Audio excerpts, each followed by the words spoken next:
Imagine the potential of the minerals, the gold we have, the oil, the diamond, the land that we've got.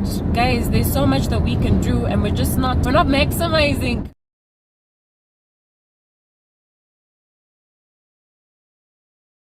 Hi guys, welcome back to my channel. Thank you so much for those of you that have subscribed. Thanks for joining the movement and the tribe. If you haven't, please do press that subscribe button. So I've spoken in the past a little bit about the best institution, educational institution, right? And I know I've posted some videos on the top 5 universities in the world, or the top 5 universities in South Africa. And even when you Google the best educational systems or institutions, the likes of Finland and Korea and all of those, they come up. And what I wanted to do really is to speak about educational institutions and what I feel is the best educational institution, without necessarily looking at as how they defined on paper and documentation, where there's curricula and they box us up, to put it mildly, to thinking a certain way, where there's a limited scope that is covered. And for some reason, some of us and some people do think that's the start all, end all, and be all of things, but it's not. I've got a bit of a different outlook, and I know there's some content around this as well.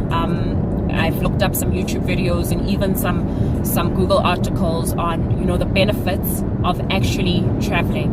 And since I've started traveling and I've allowed myself to open up my eyes and to remove myself from this box and this world of my own that I was in, and seeing the world for what it really is, I actually come to realize that the best educational institution is the world, and it's actually through travel.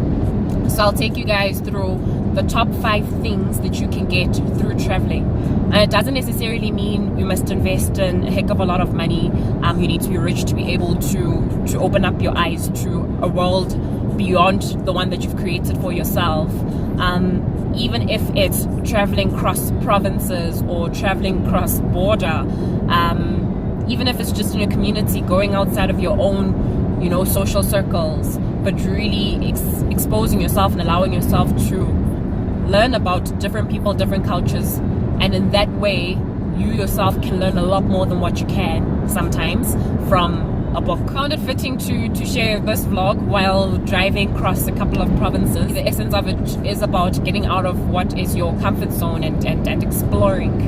And at times we get so comfortable with our own little world that we don't even we don't allow ourselves to see the opportunities that are out there, how we can impart better on other people, and how other people can build us up and help us to grow and enrich our lives as well. There's 54 countries in Africa.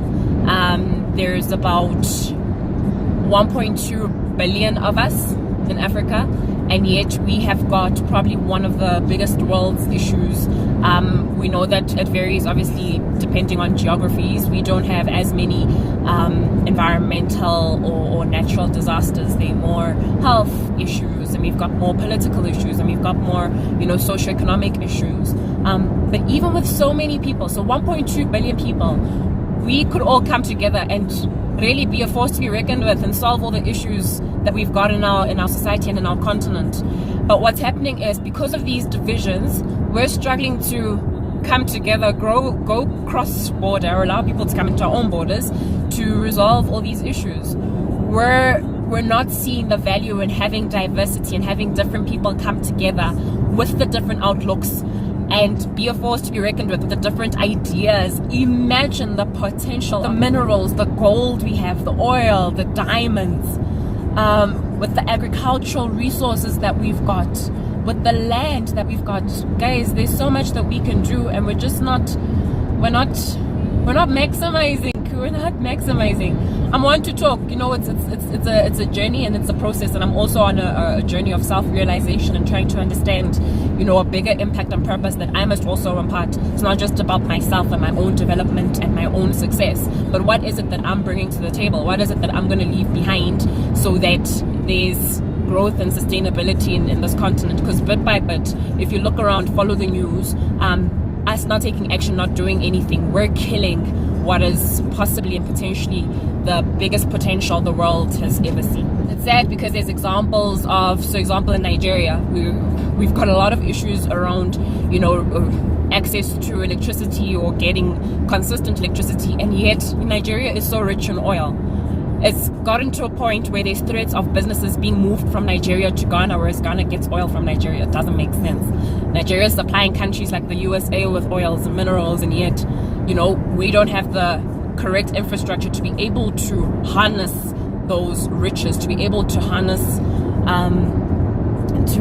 the resources, the fossil fuels that are there, and become manufacturing powerhouses so that we can actually generate income into the country.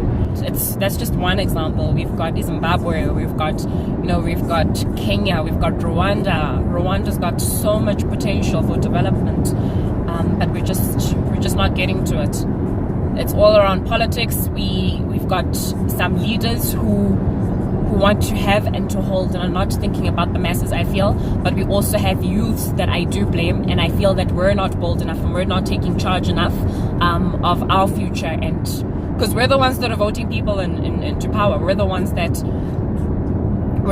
are nominating these guys to lead and steer us.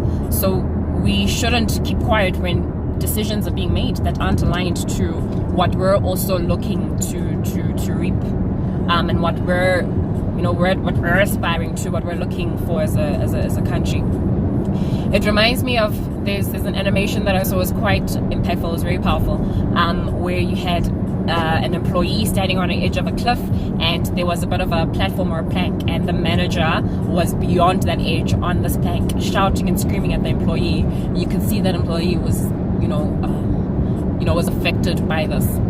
But what was so impactful is that the employee doesn't realize the power that they have with society and those in leadership and positions of power. A president or a government is only a handful of individuals, but they're meant to lead the masses, and it's actually the masses that have that power, just don't realize it. So it's each and every one of us that can change our societies for the better. It's not us looking to have someone else come in and solve our problems. What are we doing to solve our own problems?